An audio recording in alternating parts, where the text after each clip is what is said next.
She let a single dad and his daughter stay for one night, unaware he was the new CEO of her company. Snow drifted gently through the gray afternoon as Julie Harper wandered the city streets, boots crunching on the thin layer of white. Her blonde hair, damp with snow, clung to her cheeks. She did not seem to notice. Her eyes were dull, unfocused. Her purse sagged from one shoulder, arms hanging loose at her sides. People bustled past her, laughing, talking, moving toward purpose. Julie moved toward nothing. She stopped beside a snow-dusted bench outside a closed cafe and slowly sat down. Her breath curled into the air. She stared at her gloved hands in her lap, lost in the weight of the day. That morning she still had a job. She had arrived 23 minutes late. Not because she overslept. She had been up since dawn giving her mother insulin, heating soup, waiting for the nurse who never came. She rushed out the door with a guilty heart and trembling hands. Mr. Thomason had been waiting. "Julie, we need reliability. This is the third time." "I had to care for my mom. She collapsed." "I'm sorry," he'd said, though he clearly wasn't. "But this is a business." And that was it. Now she sat, adrift in the cold. "I'm trying," she whispered to no one. "I'm trying so hard." Then, something shifted in the corner of her vision. On the far side of the bench, huddled under the cafe's awning, sat a man and a little girl. He had wrapped his coat over both of them, shielding the child, but it was thin, useless against this kind of cold. The girl, 4, maybe, curled into his side, pink-cheeked and still. Her dark curls stuck to her face. She looked up, and for a heartbeat their eyes met. Julie's chest tightened. They had no bags, no stroller, no sign of waiting for a ride.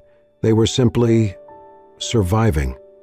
Julie looked away, heart pounding.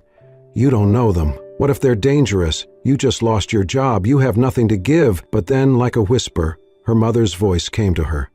"If you can still help someone when you have nothing left, then that's when it means the most." She stood before she could think too long, her breath hitching. Snow crackled beneath her boots as she approached. The man looked up. His eyes were tired but kind, wary but not threatening. "Hi," Julie said, her voice low. I have a small apartment nearby. It's warm. I made soup earlier. If you need a place tonight?" The man blinked, then looked at his daughter. He said nothing for a moment, then softly, "Are you sure?" Julie nodded. "Yes." He let out a long breath. "Thank you, truly, we're grateful." Julie crouched to meet the child's gaze. "Hi there, I'm Julie. What's your name?" The girl pressed into her father's coat, then whispered, "Diane." Julie smiled. "Hi, Diane. Let's get you warm, okay?" The man stood, gently fixing Diane's coat. "I'm Matt," he said. "We won't stay long, just a night." Julie nodded again, leading them through the snow toward her apartment. Her chest still ached, but somewhere beneath the weight something warm flickered. Hope. Julie's apartment was small but warm, filled with the comforting scent of garlic and thyme from the soup she had made that morning, back when she still had hope for the day. The walls were lined with books and photos of her and her mother, a quiet testament to the life they had built together. Matt helped Diane out of her damp coat and shoes. Her socks were mismatched and worn thin. Julie noticed and offered a dry pair from her drawer. "Thank you," Matt said softly as he stood. Julie nodded and motioned to the couch. "You can rest here. I'll warm the soup." While she moved through the kitchen, Matt glanced around the space, clean, modest, clearly cared for. Noticing a loose cabinet door, he crouched and gently adjusted the hinge until it stopped squeaking. Julie looked over. "You didn't have to." Matt gave a faint smile. "Old habit. Fixing things keeps my hands busy." She raised an eyebrow, but let it go. Diane, now wearing one of Julie's oversized sweaters, tiptoed to the kitchen. "Philip, Wait," she said, her voice both careful. "It smells like a restaurant," the little girl said shyly. Julie smiled. "It's just vegetable and barley, but thank you." Diane giggled and returned to the couch. Julie set 3 bowls at her small table and poured the soup, adding a slice of bread to each. They sat down. Diane ate quietly, watching the adults with big, curious eyes. Matt took a spoonful, nodding. "This is good." "Cooking's cheaper than therapy," Julie said with a small smile. Matt chuckled under his breath. After a pause, Julie asked, "So, what do you do for work?" Matt stirred his soup, avoiding her gaze.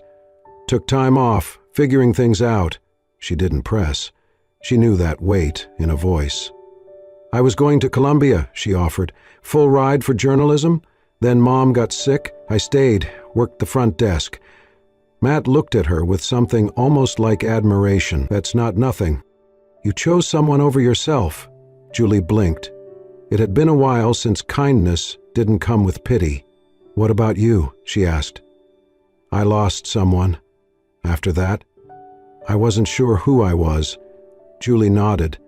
"Yeah, I get that." After dinner, Diane asked to draw.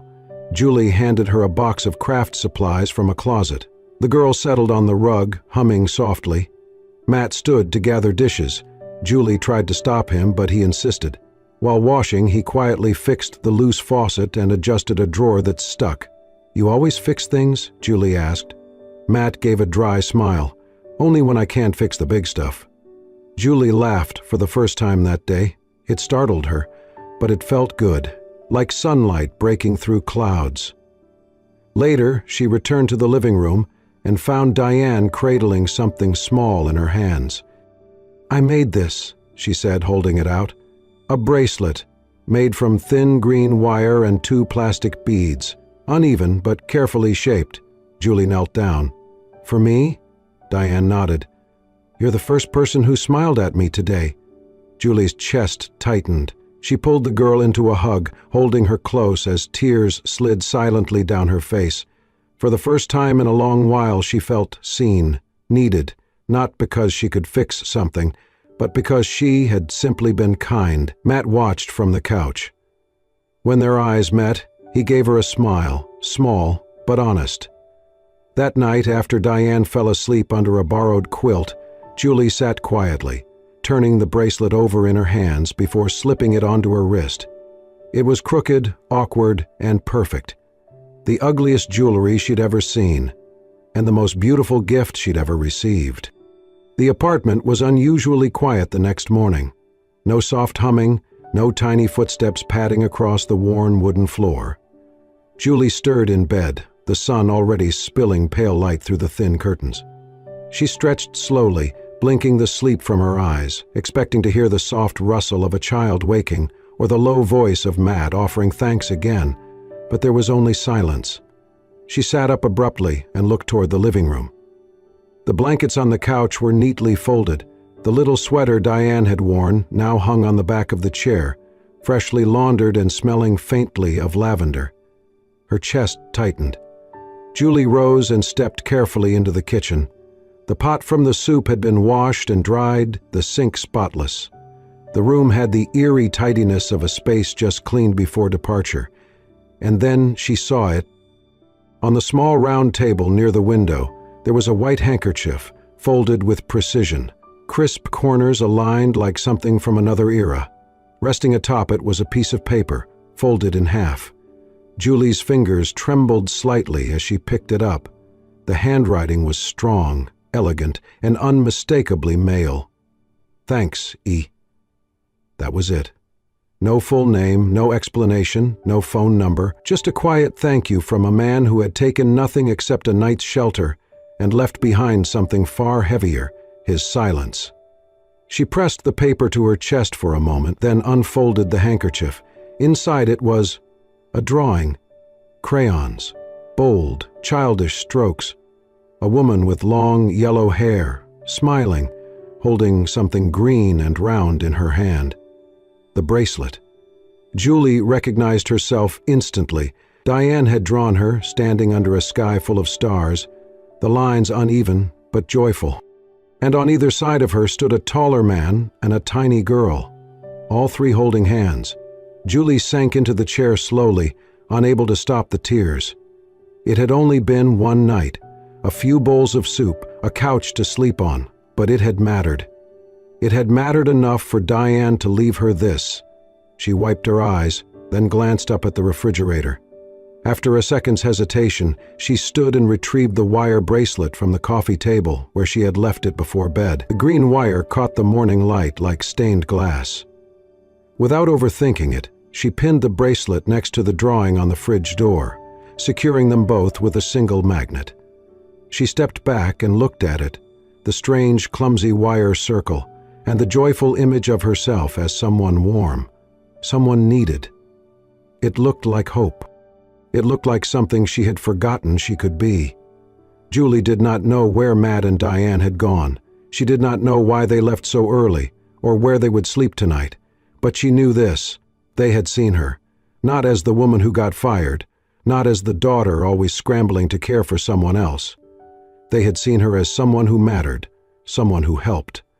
And now her small kitchen, with its chipped tile and second-hand chairs, felt like the site of something sacred. She sat back down at the table and wrapped her hands around a mug of coffee she had not even realized she poured.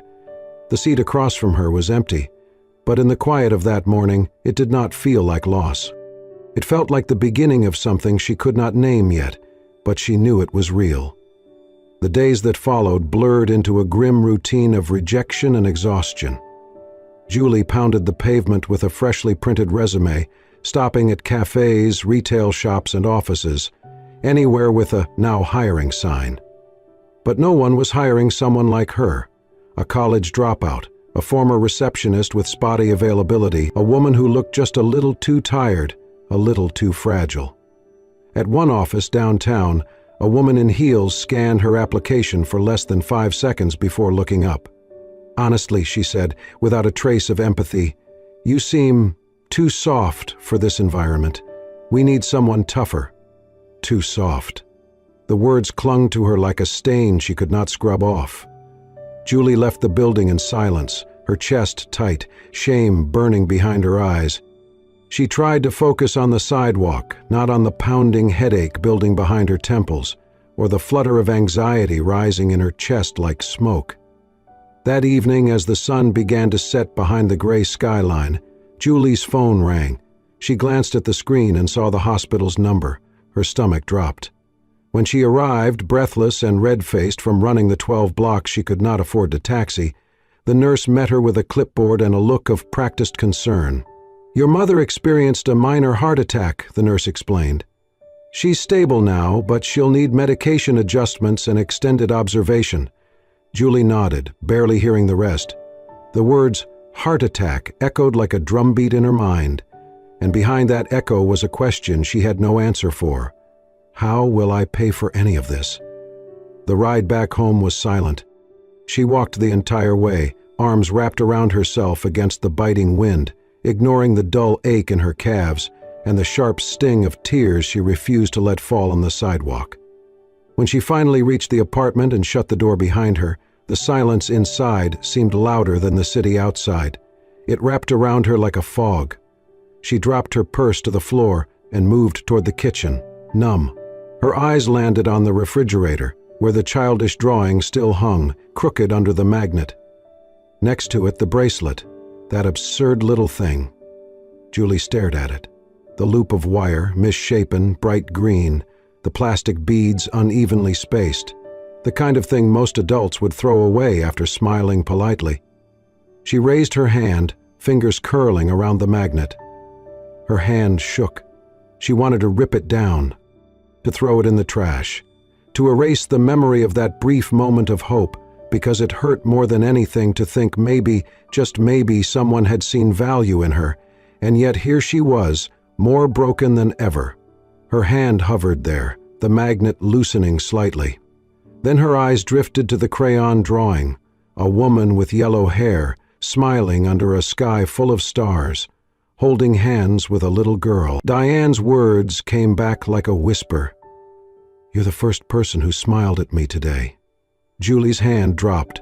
She let the magnet fall back into place and sank to the floor, her back pressed against the lower cabinets, her knees pulled up to her chest, arms wrapped tightly around them, And then finally she cried. Not polite tears, not silent frustration. This was sobbing, raw and heaving and unfiltered. Grief for everything she had lost, fear for what she might still lose, and somewhere inside it, buried like a stone at the bottom of a river, was shame for daring to hope, even for a moment, that she mattered. "I don't want to give up," she whispered between choked breaths, "but I'm so tired. I'm so tired." The light in the kitchen flickered gently above her, casting soft shadows against the wall. The bracelet remained, still pinned beside the drawing, untouched. It had survived the worst of her, and somehow, so had she. The call came on a Tuesday morning just after Julie had returned from her mother's latest appointment. She was peeling carrots in the kitchen, trying to make soup stretch for the rest of the week, when her phone buzzed. Unknown number. She almost let it go to voicemail, but something nudged her to answer. "Hello? Miss Julie Harper?" The voice on the other end was professional, clipped. "This is Sarah from Westbrook Corporation's Human Resources Department. Our CEO would like to schedule a meeting with you at your earliest convenience." Julie blinked. What? I'm sorry, I no longer work there." "Yes, we're aware," the woman replied gently. "Still, the request stands. He specifically asked for you by name." Julie's heart thudded. "Did I do something wrong?" she asked, her voice small. "No," the woman said. "Just come in, please. Tomorrow, 10 a.m. When Julie hung up, she stood frozen for a moment in her kitchen. She looked at her reflection in the microwave door. Unwashed hair, dark circles under her eyes, an apron stained with broth. "Why would a CEO want to see me?" she whispered to no one. The next morning, she dressed in the cleanest outfit she had, black slacks and a blouse she had ironed the night before. Her nerves buzzed beneath her skin the whole subway ride there. She avoided her reflection in the elevator mirror, certain she looked out of place in the corporate building she once walked through every day. The receptionist greeted her with a polite smile and guided her to the executive floor. Julie stepped off the elevator and into a world she had never entered before. The carpet was plush, the walls lined with abstract art and glass awards. It smelled faintly of leather and fresh coffee. She smoothed her blouse, her stomach twisting. "What am I doing here?" A tall assistant opened a large door at the end of the hall and gestured her inside. "He's expecting you." Julie stepped in and stopped. Standing at the far end of the sleek, modern office, behind a wide desk of polished wood, was Matt. He was in a navy suit, perfectly tailored, his posture composed, hands loosely clasped in front of him. He looked every bit the powerful executive, but his eyes were the same, soft, kind, and unmistakably familiar. Julie's breath caught. "Matt?" she said, barely above a whisper. Before he could answer, a small voice shrieked joyfully, "Go, Julie!" Julie turned just in time to catch Diane barreling into her legs, wrapping her arms around her with pure, uninhibited delight. The little girl looked up at her with shining eyes. "Daddy said we might see you again." Julie dropped to her knees and hugged her tightly, blinking back stunned tears. "Hi, sweetheart. I didn't know you'd be here." Matt stepped forward, smiling. Neither did she. "I wanted it to be a surprise." Julie stood slowly, still holding Diane's hand. I don't understand." Matt nodded toward the couch by the window. "Sit with me, please." They moved to the seating area, and Julie sat stiffly on the edge of the cushion. Diane clambered beside her, resting her head against Julie's arm like she had never left. Matt sat across from them. "I owe you an explanation," he began, "and probably a lot more." Julie could only stare. "I bought Westbrook 2 weeks ago," he said. "I've been in talks for months, but the final deal closed recently. I'm the new CEO." Julie blinked, still stunned. "You're what?" Matt gave a half smile. "I took a break from the business world after my wife passed. That night you found us, Diane and I had just been turned away from our temporary housing. No heat, no plan. I was at my lowest. Julie swallowed hard, her eyes wide. "You didn't know who I was. You just helped. No questions, no expectations. That kind of kindness?" He looked down for a moment. "It reminded me who I wanted to be." Julie felt her heart pounding. This man, this stranger, was not just a father she had helped one night. He was now the head of the company that had fired her. "I wanted to thank you properly," Matt said, his voice quiet. "But more than that, I was hoping to offer you something better." Julie stared at him, trying to process the pieces, the twist of fate that had brought them back together. He leaned forward slightly. "Would you consider coming back? Not to your old job, to something more meaningful." Julie opened her mouth, but no words came. All she could do was look down at Diane, who was tracing little circles on her arm and smiling, like this was the most normal day in the world, and somehow, in that surreal, impossible moment, everything began to make sense. Julie sat quietly on the edge of the leather couch, her hands folded tightly in her lap, the weight of the moment still sinking in. Across from her, Matt looked less like a CEO now and more like the man she had met on that freezing night, tired but present, guarded yet sincere. He let out a slow breath and leaned forward, resting his elbows on his knees. "My wife's name was Caroline," he began, his voice steady but low. "She was the center of our world, smart, hilarious, fiercely protective of Diane. She had this way of walking into a room and making everyone feel like they belonged." Julie nodded gently, sensing the depth of his grief, as much in what he did not say as what he did. "She died in a car accident 8 months ago. It was sudden. There was nothing anyone could do. One moment we were planning Diane's 5th birthday party, and the next—" He trailed off, his jaw tightening. Everything stopped. Julie felt her chest tighten. "I'm so sorry," she said softly. Matt gave a small nod. "After the funeral, I tried to go back to work, to lead, to pretend things could return to normal. But I couldn't. I'd walk into boardrooms and feel like a stranger in my own life." He sat back, glancing toward Diane, who was now quietly flipping through a picture book on the other end of the office. "So I stepped away," he continued. "Took Diane with me. We stayed in rentals, visited places Caroline had always wanted us to see. I wasn't running, exactly. I just didn't know who I was without her." Julie listened, heart aching, understanding more and more why he had seemed so fragile that night. "That evening, we were supposed to check into a short-term apartment," he said. "Something went wrong with the booking system, and by the time I realized we had nowhere to go, it was already snowing. I tried to find a motel nearby, but everything was full or too far. We ended up sitting outside that cafe, waiting, hoping I could figure something out before Diane froze." He looked Julie in the eyes now, unwavering. "And then you appeared." Julie swallowed hard. "You didn't know who I was. You didn't ask for anything. You just opened your door, fed us, made my daughter laugh, something I hadn't seen her do in weeks. That night changed everything." He leaned forward slightly. "You reminded me that people still care, that decency isn't gone.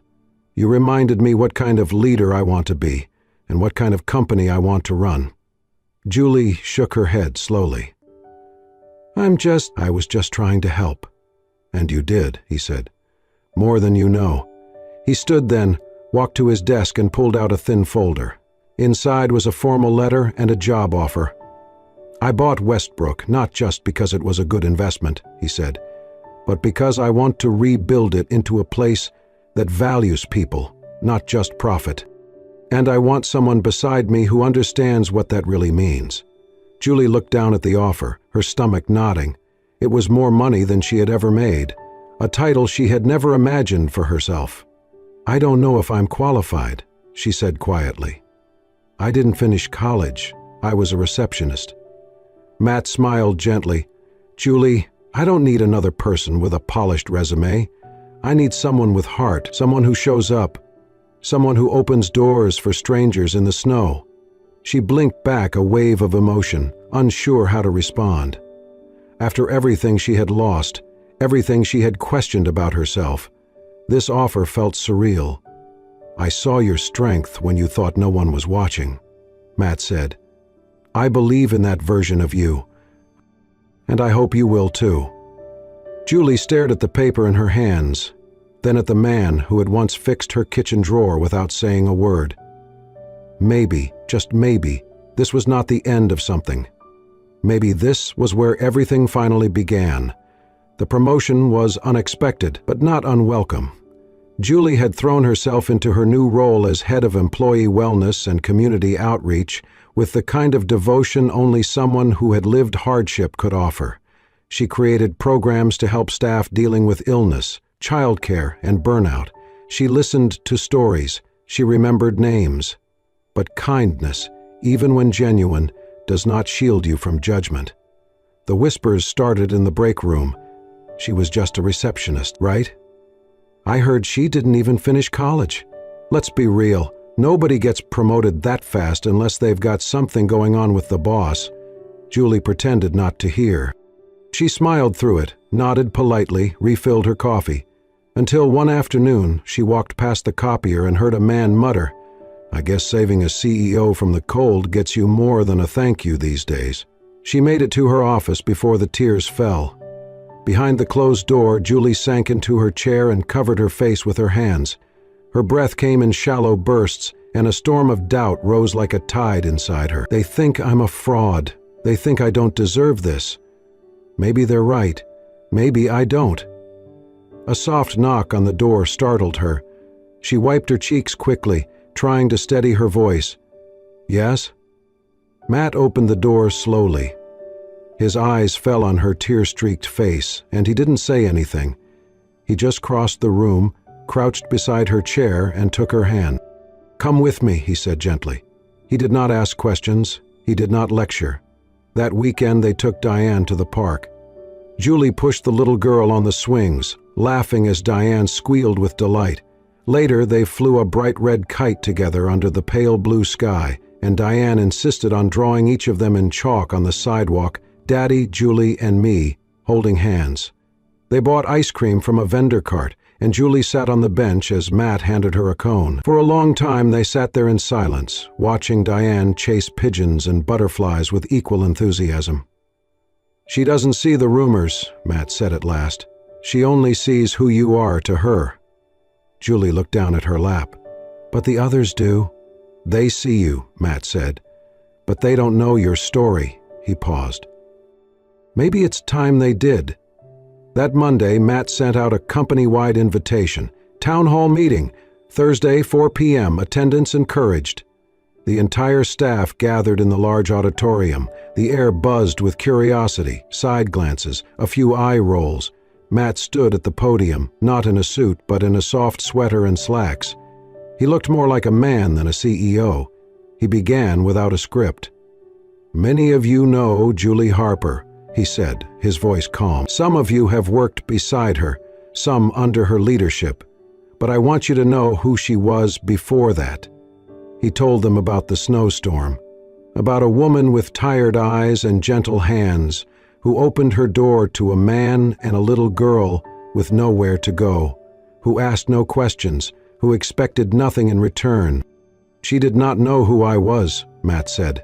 "She only knew we were cold and scared and alone, and she gave us warmth, food, and dignity." He reached into his pocket and pulled out something small, a wire bracelet, green and uneven, with 2 plastic beads hanging crookedly from one side. "This," he said, holding it up, "was a gift from my daughter to Julie that night. She called it her thank you bracelet." He looked at it for a long moment before carefully placing it on the table in front of him. "I've worn it every day since, because without this bracelet, I would not be here. Without Julie, this company would not be what it is becoming. She reminded me that leadership is not about power, it's about heart." Silence fell over the room like a blanket. No more whispers, just stillness, and then, slowly, applause. One pair of hands, then another, until the room echoed with it. Julie sat in the front row, tears slipping silently down her cheeks, not from pain this time, but from release. She had been seen, truly seen, and finally, she had been believed. The weeks after the town hall brought a quiet shift. The company felt warmer, more human. People stopped avoiding eye contact. They smiled at Julie, confided in her, trusted her, not because of her title, but because they sensed she understood. Her office door stayed open. She visited departments, asked the questions others missed. She launched community drives, child care assistance, support groups. Slowly, the walls between titles and people began to crumble. At home, life bloomed again. Her mother, once sick and silent, now laughed over card games and old movies. The wellness program covered her treatments. For the first time in years, Julie felt she was truly living, not just surviving. And then there was Diane. Weekends became their tradition. Julie, Matt, and Diane hiking golden trails, baking with too much flour, camping beneath stars. Diane insisted on adding sprinkles to everything, even scrambled eggs. One afternoon, Diane ran in, clutching a crayon drawing. "Look, it's us!" she beamed. 3 stick figures, one in a tie, one in a dress, and a child between them. "Dad, Mom, Julie, and me," it read.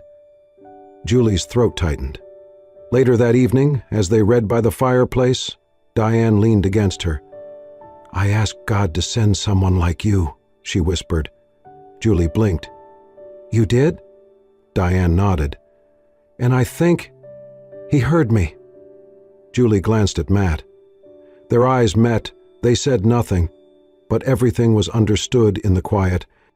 "At the company, this woman changed my life and my daughter's on a night when we had nowhere else to go." Then, to everyone's surprise, he dropped to one knee. Gasps rippled. From his pocket, he pulled a small box with a sapphire ring. "Julie Harper," he said, voice thick with emotion. "You were our light, our hope. Will you be our forever home?" Tears streamed down Julie's cheeks. Deanne ran onto the stage and wrapped her arms around her. "Is this our family now?" she asked. Julie knelt beside her, kissed her cheek, and turned to Matt. "Yes," she whispered. 1,000 times yes." Cheers erupted, confetti floated like snow. Their spring wedding was small, perfect, by a quiet lake under soft sun and swaying trees. No gold, no excess, just daisies, music, and love. Julie walked the aisle in a simple ivory dress, her mother holding her arm. On her wrist was no bouquet, but a crooked green bracelet made of wire and 2 beads. During the vows, Diane sat between them, holding both their hands. After the kiss, she grinned up at them. "We did it," she said. Later, as the sun sank toward the horizon, they walked hand in hand along the stone path beside the lake. Julie, Matt, and Diane, shadows trailing behind them. Julie looked back once, at the distant skyline, the tower where she'd lost her job. Once it had felt like the end. Now it was simply where everything had begun. Thank you for joining us on this heartwarming journey, a story that reminds us how one act of kindness can change the course of multiple lives. Julie opened her door on a snowy night, not knowing she was stepping into a new destiny, one built not by titles or wealth, but by compassion, courage, and love. If this story stirred something deep within you, made you believe a little more in humanity, or even brought a tear to your eye, please don't forget to like, share, and subscribe to Soul-Stirring Stories. We bring you real, emotional tales that heal, inspire, and touch the soul. Because sometimes, all we need is a story to remind us that the world still holds warmth. Until next time, keep believing in kindness and keep your heart open.